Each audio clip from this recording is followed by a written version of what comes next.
When I was told I had late-stage cancer, my husband Raymond packed a suitcase and walked out the same night. He looked me in the eye and said he couldn't handle watching me die. Those words cut deeper than the diagnosis. I thought I knew pain, but the moment he closed the door behind him, I learned what real heartbreak was. My name is Claire Whitmore. I was in my early 40s when doctors gave me the news.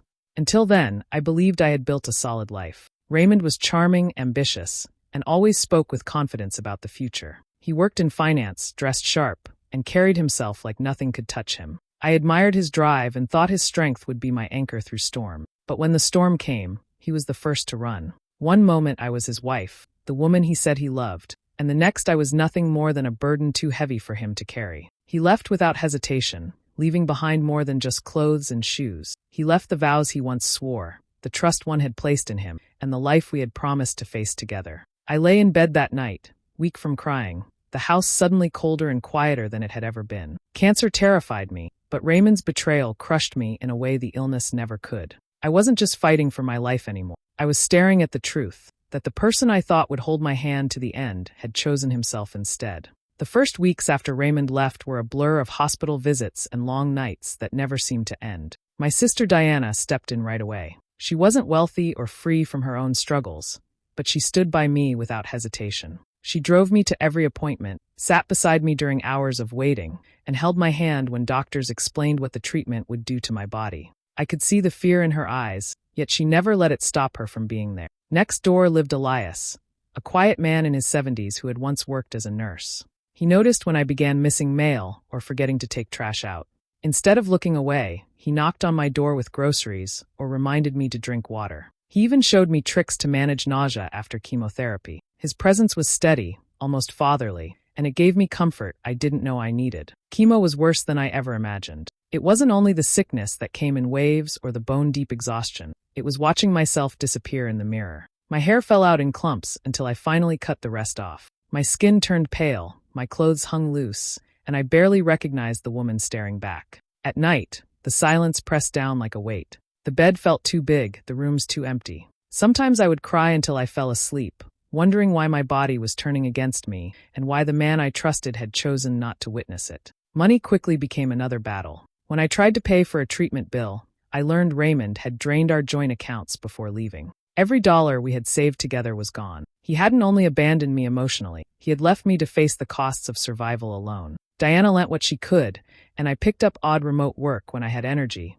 but most of the time I relied on charity programs and the kindness of neighbors. The humiliation burned, but I swallowed it because survival mattered more. There were moments when giving up seemed easier. Lying weak on the couch, too sick to lift my head, I thought about letting the disease take me. The idea of fighting felt cruel when my strength was already stolen. But each time the thought crossed my mind, an image of Raymond walking out would rise in my memory. His voice, cold and final, saying he couldn't handle it. That memory sparked something sharp inside me. I didn't want the story to end with him being right, that I was too fragile, too broken, too hopeless.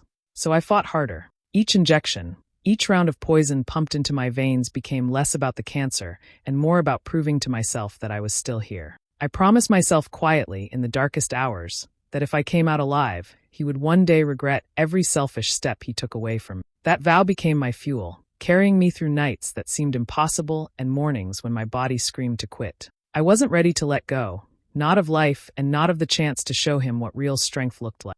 The years passed slowly, measured in cycles of treatment and long recoveries.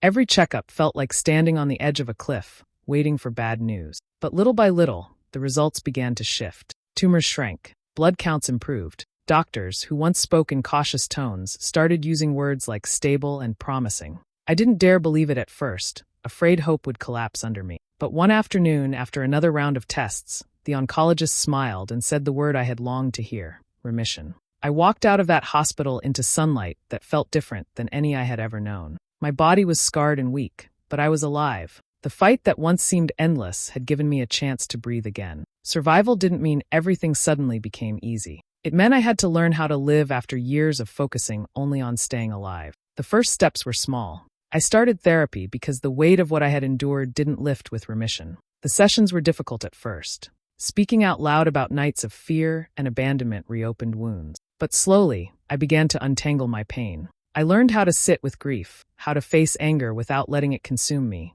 and how to trust myself after so much had been broken. To keep myself moving, I took on small part-time jobs. At first, it was nothing glamorous, sorting files, answering phones, tutoring children in reading. But the act of earning, of waking up with a purpose, gave me back a piece of the dignity that had been stripped away. Each paycheck was a reminder that I was standing on my own 2 feet again. Day by day, independence became less of a necessity and more of a choice. I grew tougher, not in a way that made me hard, but in a way that made me unshakable. I knew now that I could survive nights without comfort, battles without allies, and challenges most people only imagine. I didn't need anyone to carry me. I had carried myself through fire, and that knowledge became the strongest part of me. Still, survival came with its own shadows. People congratulated me, told me how strong I was, how inspiring my story sounded. I smiled, nodded, and thanked them. Inside, I carried a truth I rarely shared. Beating cancer was one kind of victory, but the deeper wound never healed. When Raymond walked out, he didn't just leave a woman with an illness. He left a woman who loved him without question. The betrayal sat inside me like a stone, heavy and cold, no matter how much time passed. One evening, I stood by my window, looking out at the quiet street, and said aloud to no one, "I survived the cancer." But I never survived what he did to me. Those words lingered in the air, sharp and honest. They reminded me that while my body had healed, my heart still carried the scar of his choice.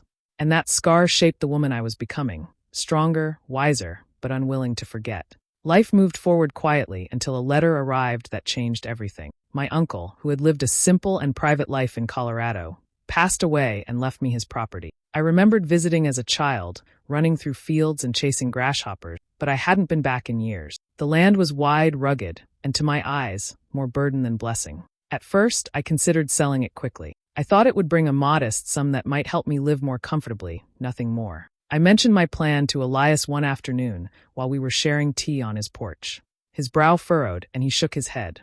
"Don't rush, Claire," he said firmly. "Land like that can hold more than you think. Promise me you'll get proper advice before you make any decision." His tone carried the weight of someone who had seen too many people taken advantage of, and I trusted him. So, I found a local attorney who specialized in land rights and met with him. He studied the documents, maps, and deeds with a careful eye. After several days, he called me back into his office, excitement in his voice. What I thought was ordinary land was actually sitting on untapped oil reserves. I sat in stunned silence as he explained the potential value. What I had been ready to trade for pennies was worth more than I could have ever imagined. At first, I didn't know what to do with this knowledge. The numbers he mentioned felt unreal, like something out of another world. The attorney guided me to meet with several energy firms. Some came with smooth talk and contracts that would have left me with scraps.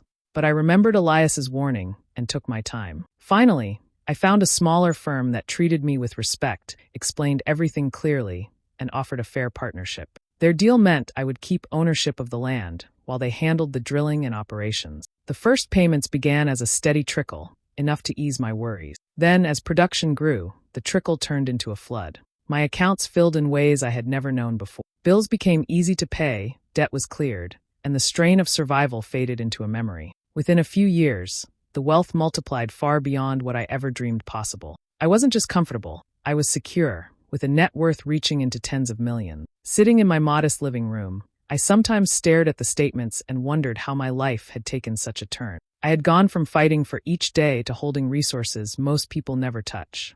It was surreal, almost unbelievable. But behind the disbelief was gratitude. Gratitude that Elias had stopped me from letting it slip through my hand, and gratitude that after everything, fate had finally given me something back. What once looked like barren land had become the foundation of a new life, one built on strength, patience, and a future I never thought I would see.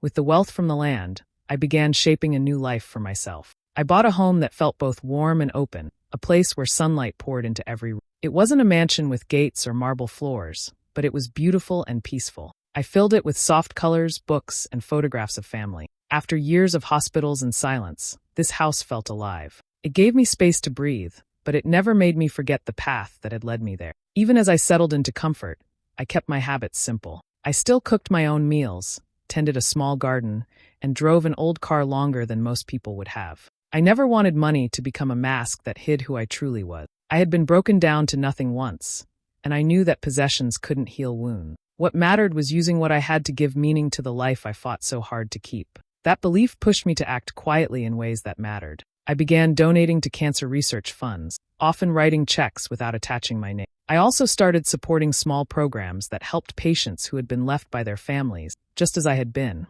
I visited hospitals sometimes, sitting with people during their treatments, not as a rich woman, but as someone who understood their pain. Looking into their tired eyes, I saw pieces of myself, and I wanted them to feel less alone. These choices didn't erase the past, but they softened it. Giving others the comfort I once longed for brought me peace. It made me feel stronger, not because of wealth or survival, but because I could take what had crushed me and turn it into something that lifted others. Yet, in quiet moments, the scar remained. When I lay in bed at night, there were still memories I couldn't silence. Raymond's face, his voice, the sound of the door closing behind him. Those images were carved into me. Time dulled the sharpness, but the wound never fully closed. I lived a good life, but I carried that betrayal like a shadow that followed even in light. Diana, always protective and hopeful, often brought up the idea of moving forward completely. She would mention friends who knew kind men, or suggest I consider companionship again. "You deserve more than memories, Claire," she said one evening, her eyes soft but serious.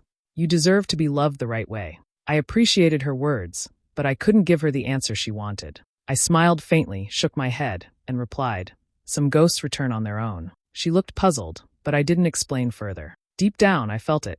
Life had a way of circling back, of making people face what they once ran from. I didn't need to chase or reopen anything. If fate wanted to put Raymond in my path again, it would. Until then, I would keep living as I was, a new woman, scarred but unbroken, building something greater from the ashes of what he left behind. It had been many years since I last saw Raymond. Time had given me distance, but it hadn't erased the memory of what he had done. I thought he was gone for good, tucked away in some corner of the world where his choices finally caught up to him. Then, one quiet afternoon, my doorbell rang. When I opened it, the man standing before me was a stranger wearing the face of someone I once knew. Raymond looked nothing like the man who left me. His hair was thinner, streaked with gray, and his sharp, polished appearance had been replaced by a weary slump. His suit was wrinkled, shoes scuffed, and there were lines around his eyes that hadn't been there before. He smiled, but it was weak, forced, as though he had practiced it in the mirror, and even then couldn't get it right. "Claire," he said, his voice softer than I remembered. "It's been too long." I didn't move or speak at first. My chest tightened, not with longing, but with the kind of anger that sits heavy and cold. He had the nerve to stand at my door, after all these years, as if time had softened the truth of what he did. I finally stepped aside and let him in, more curious than forgiving. As he walked into my home, his eyes swept over the space. I saw the flicker in his gaze when he noticed the artwork, the well-kept furniture, the comfort that surrounded me. He didn't ask about my health, my journey, or the scars left behind. He asked nothing that mattered. Instead, he began to talk about himself. Raymond told me his business ventures had gone badly. Deals failed, investments crumbled, and partners walked away. He described it as bad luck, but I knew him well enough to recognize his own greed behind the word. He admitted he was drowning in debt, that life had not been kind. His story was sprinkled with just enough misery to make himself look like a man beaten down by circumstance rather than his own choices. Then came the shift in his tone. He leaned forward, his voice softer, rehearsed. "Claire, I've changed. I realized I never stopped loving you." He reached for my hand, but I pulled it back before he could touch me. I stayed silent as he poured out empty lines, talking about second chances, about rebuilding what we once had. Every word scraped against me, not because it tempted me, but because of how false it rang. His eyes weren't filled with love, they were filled with calculation. He had heard of my success, my wealth, and now he wanted back into a life he had once thrown away without hesitation. Inside, rage burned, but I didn't let it spill out. I sat, nodding quietly, letting him believe I was listening. On the surface, I was calm, but underneath, I was remembering the night he left, the hollow words he used, and the way I had begged myself to survive without him. I saw him now for what he was.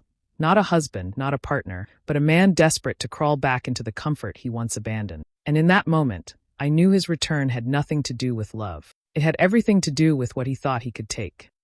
Raymond didn't wait long before letting his real purpose slip through. After a few shallow conversations about the past, he shifted in his seat, straightened his back, and spoke with the same confident tone I remembered from years ago. It was the voice he used in boardrooms, the one that once convinced people to hand him their trust without question. "I've been working on something big, a project that could change everything if I just had the right support. With your help, we could make it work." I let him keep talking. He described the idea like it was a golden ticket.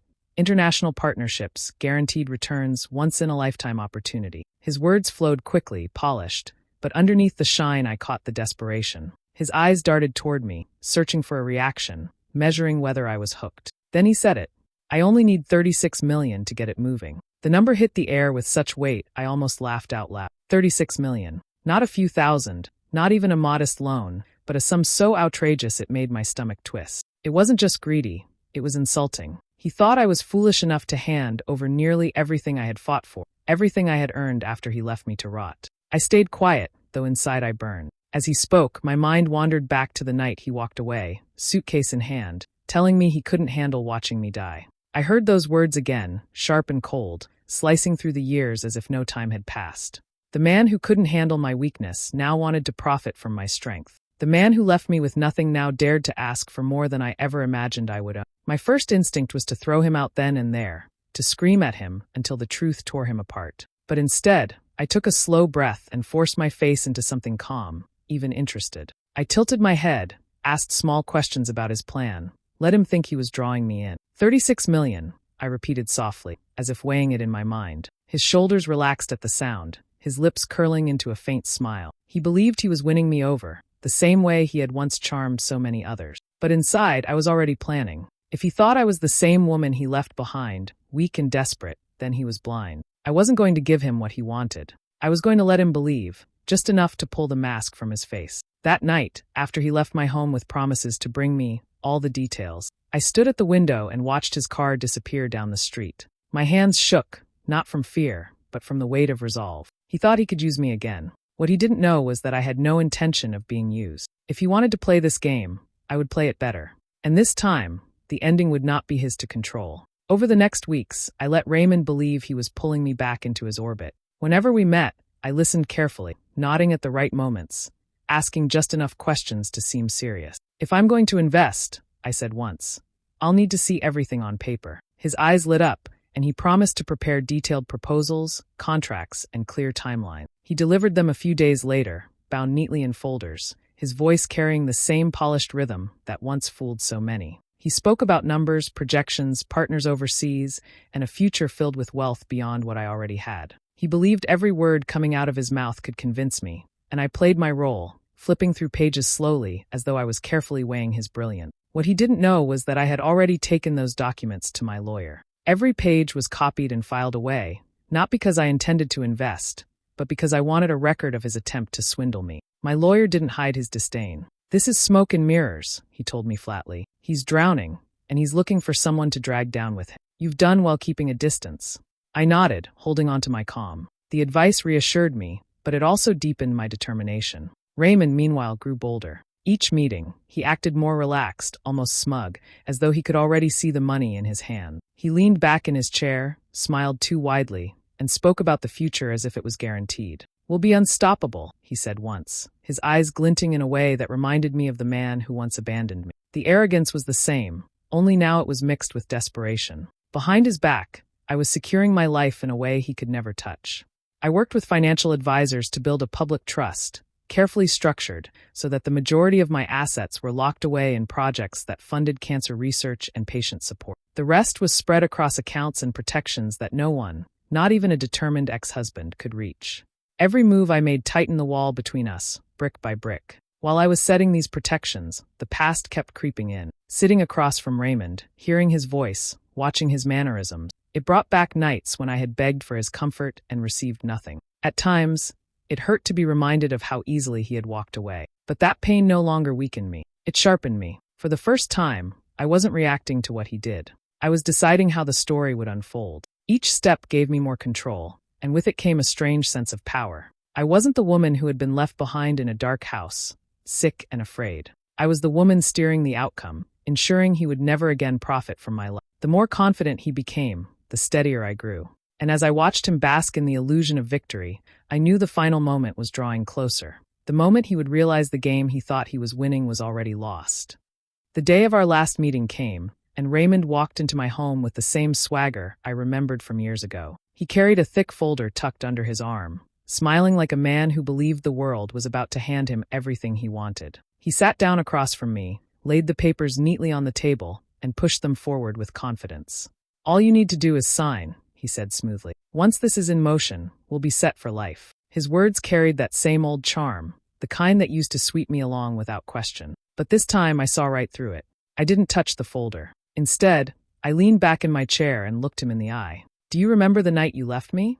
I asked quietly. He froze for a moment, caught off guard. I didn't wait for his answer. "You packed your suitcase, walked out the door, and told me you couldn't handle watching me die. Those were your exact words, Raymond. While I sat there terrified, you walked away without looking back." His smile faltered, but he tried to recover. "Claire, that was a long time ago. I was scared. I didn't know how to." I raised my hand to stop him. "No, you knew exactly what you were doing. You didn't just leave me sick. You emptied our accounts and left me with nothing. You made your choice, and now you're here pretending it never happened." The color drained from his face. He shifted in his seat, but I didn't let the silence stretch. "I know everything, Raymond. I know your house was taken by the bank. I know the business you bragged about collapsed years ago. And I know your second wife left you when the money disappeared. You're not here because of love. You're here because you're broke, desperate, and you think I'm still the woman you could fool." He opened his mouth, but no words came. The arrogance that carried him in was slipping fast.